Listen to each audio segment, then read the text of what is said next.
अगर माँ बाप के ऐसा होता है समाज में कि एक बच्चा माँ बाप की ज्यादा केयर कर रहा है और दूसरे बच्चे माँ बाप के साथ उतनी केयर नहीं कर रहे हैं या गलत भी कर रहे हैं, तो बाप को क्या ये इजाजत है कि उस बेटे को जो उनकी खिदमत कर रहा है उसको अपनी वरासत में ज्यादा दे दें? देखिए, वरासत तो मरने के बाद तकसीम होती है, जिंदगी में बाप जो देगा वो हिबा होगा। और इस्लाम का कानून यही है कि हिबा बराबर बराबर देना पड़ेगा सारे बच्चों को। अब ये आप कह रहे हैं कि समाज खुश है, बच्चे खुश हैं, तब भी इसकी इजाजत शरई तौर पे नहीं है। और वो क्यों नहीं है वो भी सुनिए।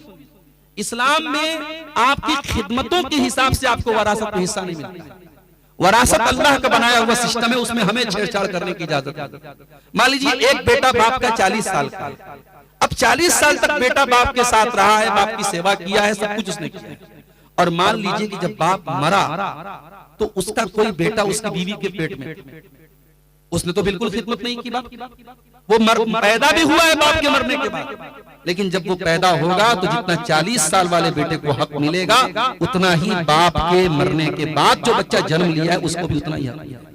इसीलिए कुरान में जब अल्लाह ताला ने वरासत का कानून बताया तो अल्लाह ने कहा, आबाउकुम व अबनाउकुम ला तदरून अय्युहुम अक़रबु लकुम नफ़ा, कि तुम्हारे बाप में से और तुम्हारी औलाद में से कौन तुमको ज्यादा नफा के एतबार से तुम्हारे करीब है, ये तुम नहीं जानते। ये हमारी बनाई हुई तकसीम है, इस पे तुम छेड़छाड़ मत करो।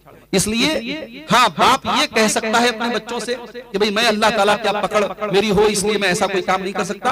आप लोग अपने इस भाई को, अगर ऐसा भी होता है जैसे 5 भाई हैं, एक भाई बहुत मजबूत है माली एतबार से और कुछ भाई कमजोर हैं, तो जो भाई मजबूत है अगर वो अपनी सवाबदी से कि भाई हमें अल्लाह ताला ने पहले ही बहुत कुछ दिया है और हम माँ बाप की उतनी सेवा भी नहीं कर पाए, हमारा छोटा भाई है तो इसको हम बाप की वरासत में ज्यादा दे देंगे, वो आपस में ज्यादा दे दे वो चलेगा, लेकिन बाप को जिंदगी में ज्यादा नहीं देना चाहिए वरना अल्लाह का उसके। अल्लाहु आलम।